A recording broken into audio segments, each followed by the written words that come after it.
A very good evening to all and I welcome you all on my YouTube channel। आज हम लोग integration देखेंगे basic maths का series में। अगर आपने इसके पहले का वीडियोस नहीं देखा है तो प्लीज़ गो थ्रू डैट। ये बेसिक मैथ्स का हम लोगों का ये लास्ट सीरीज है, that is your integration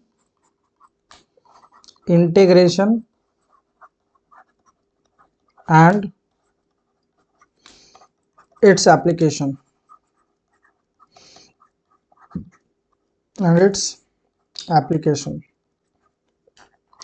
integration basically होता क्या है? देखिए, इंटीग्रेशन का मतलब होता है जोड़ना, है ना, सीधा ऐड करना। बट इंटीग्रेशन अगर जोड़ना ऐसा होता तो हम लोग फिर एडिशन तो कर ही रहे हैं। Why we need to integrate here? ठीक है, तो थोड़ा इस चीज को पहले समझते हैं। देखिए, जैसे वी हैव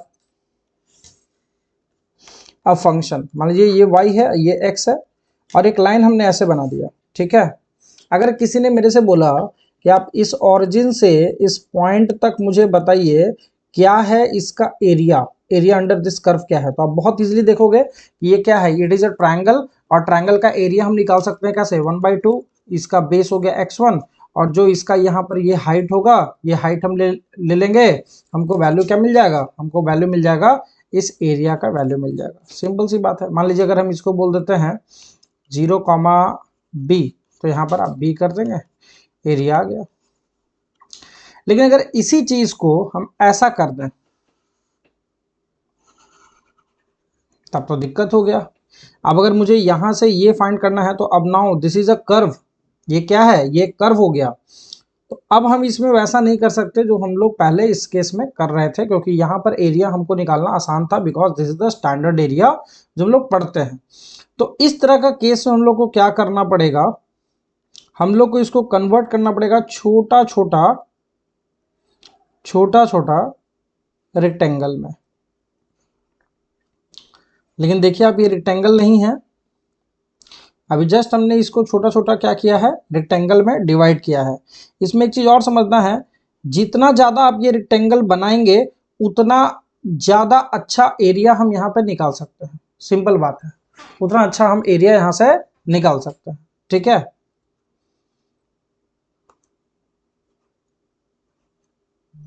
ये देखिए, हम लोग अगर इसका एरिया निकालें तो ये सब जो है हमको क्या देगा, एरिया में नहीं देगा, है ना। तो इसको हमको अगर निकालना होगा तो हमको क्या करना पड़ेगा, इसको इन्फिनाइट रखना पड़ेगा, ताकि इन्फिनाइट अगर ये हो जाए रेक्टेंगल तो उस केस में हम लोग इसका एरिया निकाल सकते हैं। तो इसलिए हम लोग क्या करते हैं, एक्स डिस्टेंस पर हमने एक स्मॉल, ये जो आप ट्रायंगल आप यहाँ पे देख रहे हो, तो this is what, this is of thickness dx, और x डिस्टेंस पर हमको ये क्या देगा, ये हमको fx देगा। तो अगर इस रेक्टेंगल का अगर हम एरिया देखें तो क्या हो गया, ये हो गया fx और ये हो गया dx। तो वैल्यू क्या हो गया, fx इंटू dx, और इसी को इंटीग्रेट करते हैं फ्रॉम x1 टू x2, तो हमको क्या देता है, एरिया अंडर कर्व देता है। क्या देता है हम लोग को, एरिया अंडर कर्व देता है। तो ऐसे हम लोग वैल्यूज को निकालते हैं, एरिया अंडर कर्व हम लोगों का वैल्यू आता है। And this is the basic of your integration and its application, कि हमको ये क्या देता है, एरिया अंडर कर्व देता है। इस एक्सिस के ऊपर का एरिया क्या होता है, पॉजिटिव, इसके एरिया के नीचे क्या होता है, नेगेटिव। फिर अगर हम लोग बात करें फॉर्मूला ऑफ इंटीग्रेशन,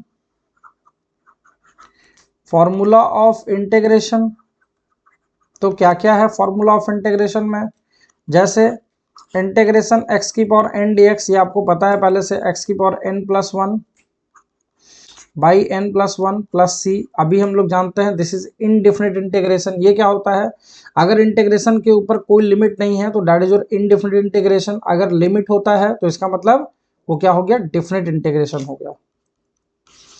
अगर e की पावर x dx है तो इसका क्या हो जाएगा, e की पावर x प्लस सी। सिंपली डिफरेंशिएशन का ये उल्टा होता है, अगर आप इसको डिफरेंशिएशन करेंगे तो आपको यही मिल जाएगा। जैसे साइन एक्स dx का इंटीग्रेशन क्या हो जाएगा, so this is minus cos x plus c. अगर आप माइनस कॉस एक्स का डिफरेंशिएशन करेंगे तो माइनस साइन बाहर जाएगा, कॉस एक्स का डिफरेंशिएशन माइनस साइन एक्स, तो माइनस इंटू माइनस क्या हो जाएगा, प्लस हो जाएगा। cos x dx का इंटीग्रेशन क्या होगा, so it is sin x plus c and like that. उसी तरह से हमारा बहुत सारा फॉर्मूला है इसमें, दैट्स वो हम लोग को पहले से आइडिया है। आपको बहुत सारा इंटीग्रेशन फॉर्मूला है जो आपको मिल जाएगा, किसी भी बुक में मिल जाएगा, ठीक है। तो आप उसको क्या कर लेंगे, याद कर लेंगे।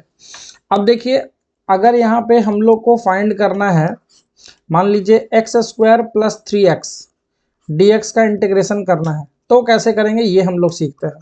तो देखिए, इसको बोलते हैं upper limit, this is called upper limit and this is called lower limit, this is called lower limit, ठीक है। तो upper limit as well as lower limit. तो इसको अगर हमको इंटीग्रेट करना होगा तो ये हो जाएगा x cube by 3 plus 3x square by 2, कहाँ से कहाँ, फ्रॉम 0 से 2। सॉल्व करेंगे तो 2 रखेंगे तो क्या हो जाएगा 8/3 प्लस 3/2 इंटू 2 का square that is 4 minus 0। Solve कर देंगे, ये वैल्यू कितना आ जाएगा 8/3 प्लस 6 कितना आ गया 18 प्लस 8 कितना हो जाएगा 26/3 हो जाएगा वैल्यू, ठीक है। ऐसे करके हम लोग वैल्यू निकालते हैं। जैसे मान लीजिए अगर हमसे बोल दिया sin x dx का इंटीग्रेशन बताओ फ्रॉम 0 से π/2, कितना हो जाएगा वैल्यू। तो sin x का इंटीग्रेशन क्या हो जाएगा, ये हो जाता है माइनस cos x 0 से π/2। अब ये जो माइनस है ना, तो हम क्या एक चीज़ यहाँ पर आपको सिखा रहे हैं कि इस माइनस को अगर मुझे हटाना है तो लिमिट जो होता है वो इंटरचेंज कर जाता है। तो क्या हो जाएगा cos x एंड देन π/2 नीचे 0 ऊपर, तो क्या हो जाएगा cos 0 माइनस cos π/2 क्या हो जाएगा cos 0 1 माइनस cos π/2 कितना, दैट वुड बी 0। तो आंसर क्या आ गया 1 प्लस 1 में, ठीक है। इसी चीज़ को एक और तरीके से आप समझ सकते हो, चूंकि sin x साइन का फंक्शन ऐसा होता है ना, ठीक है।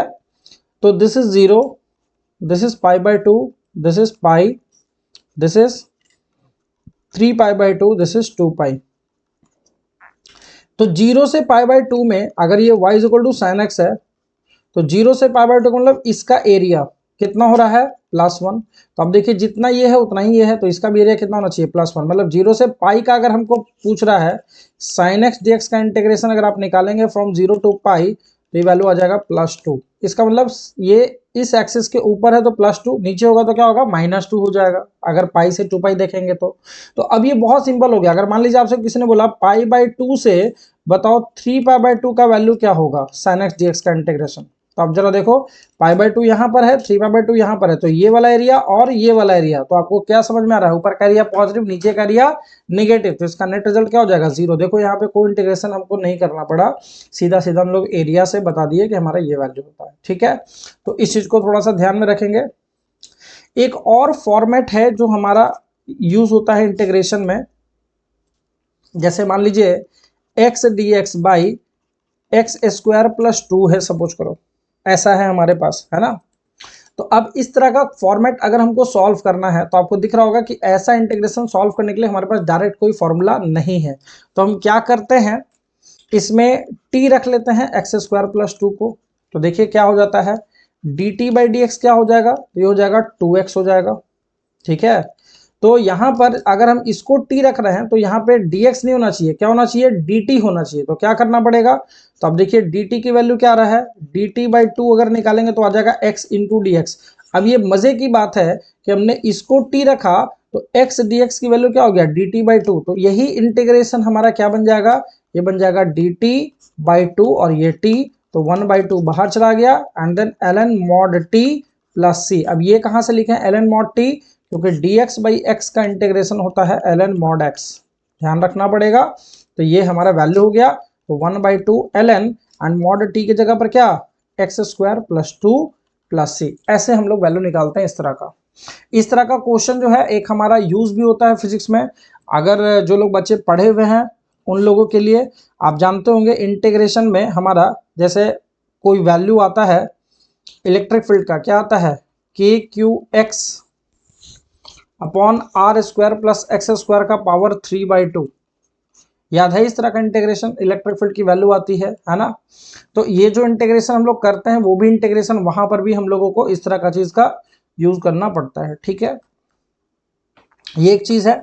फिर हम लोग इसमें चेन रूल लगाते हैं। जैसे मान लीजिए साइन 2x dx लिखा हुआ है, तो उसी तरह से 2x को क्या रख लेंगे, t रख लेंगे। तो अभी जस्ट बताए हैं कि अगर हम x को t के फॉर्म में चेंज कर रहे हैं तो dx को चेंज करना पड़ेगा dt के टर्म में। तो क्या हो जाएगा 2 dx बाई dt, ये हो जाएगा 1। तो dx की वैल्यू क्या हो गया dt बाई 2। तो देखिए आप यहाँ पे क्या कर दोगे साइन t और dx की जगह पर क्या dt बाई 2। तो क्या हो जाएगा वैल्यू 1/2 बाहर चला गया। साइन t dt का इंटीग्रेशन क्या हो जाएगा माइनस कॉस टी, ठीक है। तो वैल्यू हो जाएगा -1/2 कॉस, और टी के जगह पर कितना, टी के जगह पर 2x प्लस सी, ये हो गया हमारा वैल्यू, ये हो गया हमारा वैल्यू, ठीक है।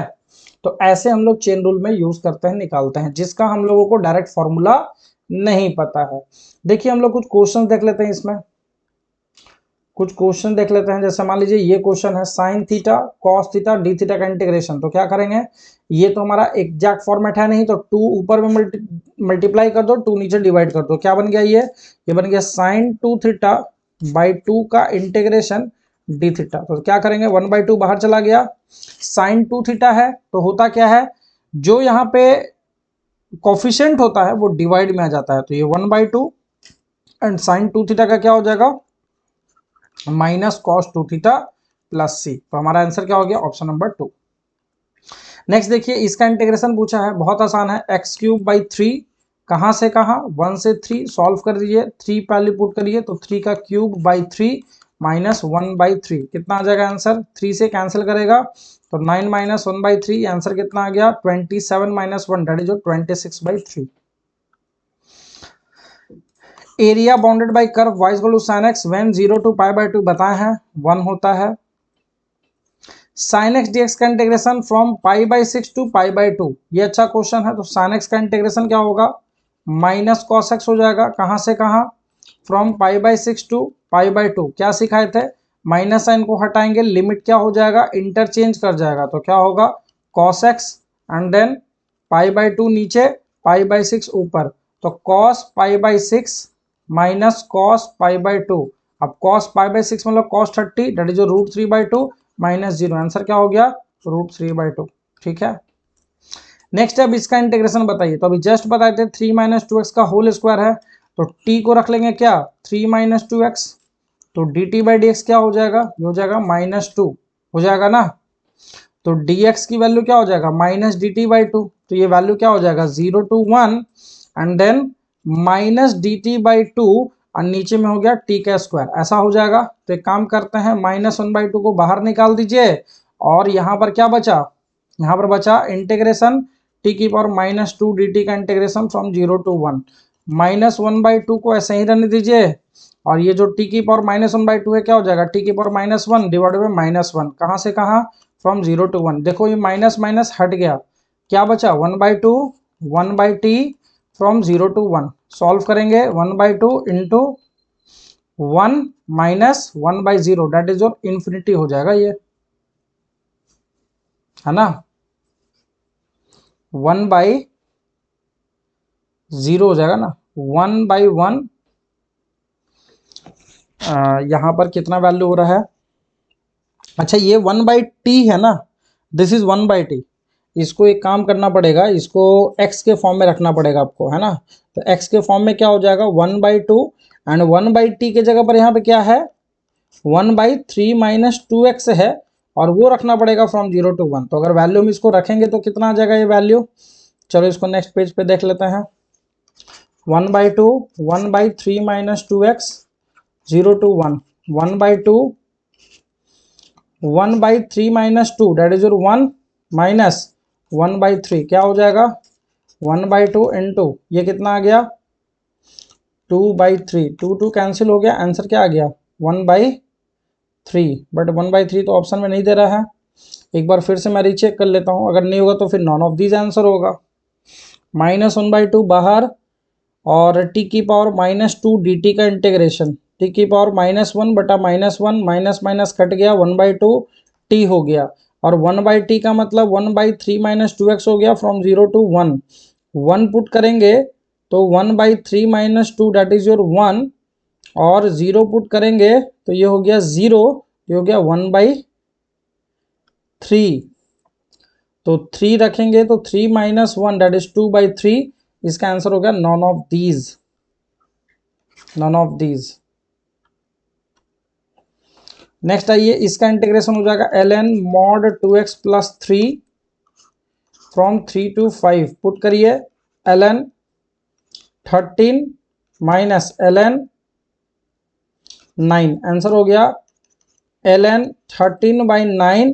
और साथ में यहाँ पे जो लिमिट, जो x का कोफिशिएंट है 1/2, वो हमारा नीचे में आ जाएगा, तो दैट इज 1/2 ln 13/9।